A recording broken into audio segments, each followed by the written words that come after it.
We have the dorsal columns of the spinal cord, and they are basically carrying the ascending tracts. And the informations that they're carrying, we all know that they are basically related to the fine touch and the sensations of the vibrations and the movements. These are basically the evolved sensations, the evolved stimuli, and the information regarding these particular stimuli is carried by the dorsal columns of the spinal cord.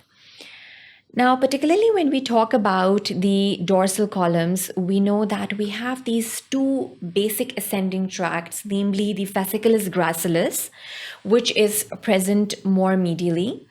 And then we have the fasciculus cuneatus, which is present slightly lateral to this fasciculus gracilis.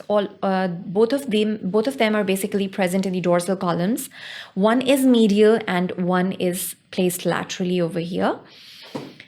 This is the dorsal root ganglion and is basically the neuron. This is the afferent neuron, which is basically taking the information from the periphery towards the dorsal root ganglion. And then it enters these particular columns over here, the fasciculus gracilis and the fasciculus cuneatus. Over here, one thing you have to remember, and one thing you can even observe over here, is that the decussation doesn't take place in the spinal cord. It just ascends up to the medulla oblongata in the same side. For instance, if it is entering at the right side, the information is going to ascend on the right side of the spinal cord and is going to enter the medulla oblongata. Over here, the decussation takes place and the fibers are basically crossing over towards the other side. The right side decussates towards the left side and the left side decussates towards the right side. So this is the decussation, and the level of decussation over here is at the medulla oblongata. Further on, we have the integrative levels, and the second order neuron basically starts off right from here, from the nucleus gracilis and the nucleus cuneatus in the medulla oblongata. These are basically the internal arcuate fibers, again, the association fibers that are present over here, and the spinal nucleus of the trigeminal nerve is placed slightly lateral to these internal arcuate fibers. So these are some of the relations that you have to remember just for the purpose of the anatomical organizations.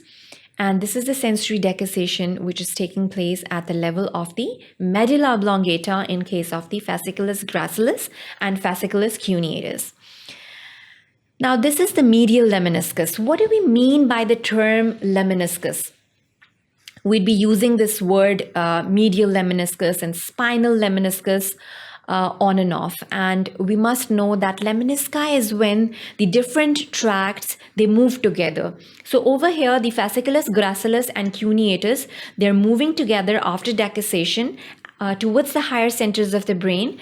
And this tract is now known as the medial lemniscus over here. It is just the fibers that were carrying the information of the touch and the vibration. It is just the continuation of the fasciculus gracilis and fasciculus cuneatus.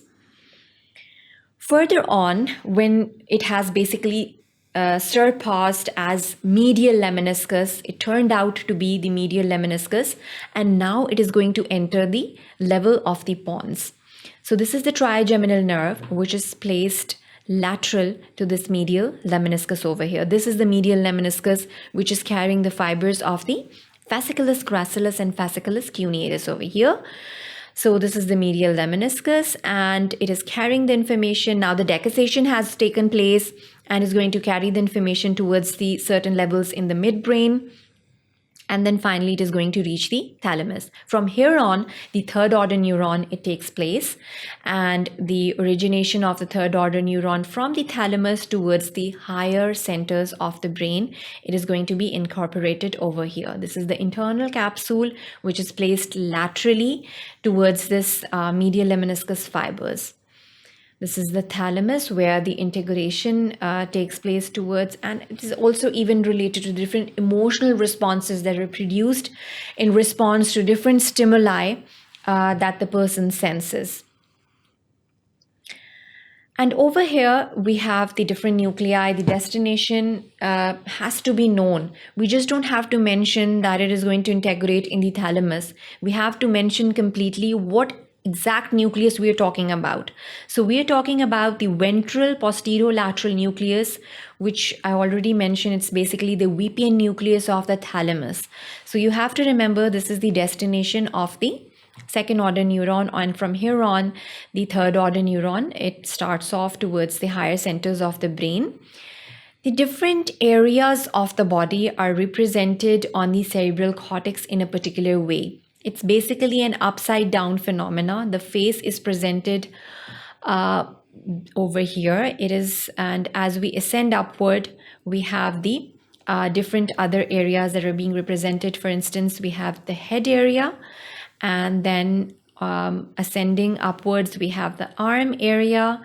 Then we have the trunk area, the leg area. So most centrally, most medially, we have the leg area, and we are basically starting on with the face area, which is present most laterally over here. So this is the representation of the body, human body, on the cerebral cortex that we have to remember, because different areas are being sensed at different levels in the cerebral cortex.